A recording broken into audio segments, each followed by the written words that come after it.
Over later tijd dan hebben we even gekeken naar de eerste Johannesbrief en we zagen het vijfmaal dat Johannes leert ons dat de Jeenchrist vele Jeenchristen meer in de wereld.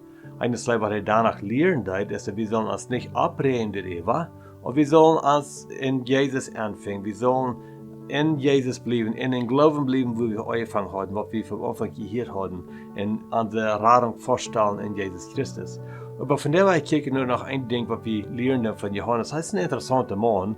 Johannes war der Apostel, wer er selbst von geschrieben hat, der hat wir wem Jesus viel Leib verhat. Jesus lebt am Seil, so anerkannt er sich selbst in dem Evangelium Johannes. Und wir wissen ja auch, dass Johannes der bangt für 3 Jahre, oder 3,5 Jahre wankt er mit Jesus taub und wandelt, wo Jesus heinging. Er ging ihm heran, er eit mit am taub, er sagt für Jesus, wenn er rechten leid, er sagt für Jesus, Menschen heilen deed, waar hij bij de Jezus gedreven deed. Hij zag het alle. Hij wandelt met Jezus voor 3,5 jaar. En we willen dan zeggen dat hij kan, ziemlich goed. Maar dan is Johannes eerst met allererst, ziemlich allererst in de Luther deel. Dan zijn we dat in Offenbarung Johannes kapitel 1 vers 17, wo Johannes maar eenmaal op de insel is en hij kent Jezus, der is hingearm en vertelt met hem. Hij zegt, hij is de eerste en hij is de laatste en zegt dan Johannes, was de dingen waar hij de kerken zal erwähnen. Über dem dann kijkt Johannes sich an, bloß zu sein, wer erste, was er hingearm vertellen hat. Dann sieht er Jesus. Aber er sieht Jesus nicht so, dass er erst einmal gewasst ist. Aber er sagt Jesus in seiner Herrlichkeit. Und dann sagt er in Offenbarung Kapitel 1, Vers 17, das steht. Und als ich am sagt, fall ich vor am Duel, so als wenn ich tot wäre.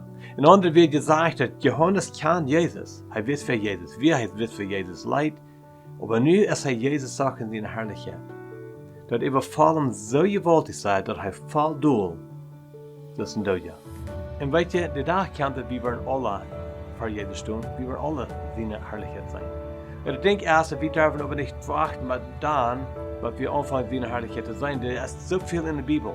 De dollar we aan kan leren doen, de meer we van hem lezen doen, de dollar we ons aan ongedaan staan doen, de meer en meer zijn we in God zijn woord van zijn herrlichheid. En over dem wat we dat doen, dan zijn we Amadallah, weer maar eens met mij, weer maar eens met die. Als ik wil die moeten spreken, maar die bevindt is dat die wordt eenmaal oud met Jezus, die wordt een oud, dat man, nu, dit kan ik alle, dat is me alle bekend, dat weet ik al alle. Dan weet die moeten spreken. Kijk van Flaschen in de Bibel met nieuw ogen. En kijk en zei, wer zegt het, wer Jezus is. En dan doe je meten met hem en zei, want dit is wer Jezus is, wer zijn ik? Ving uit, is die niet voor zijn herrlichheid zijn. Ik ben Henry Redekop voor de Kartoondag.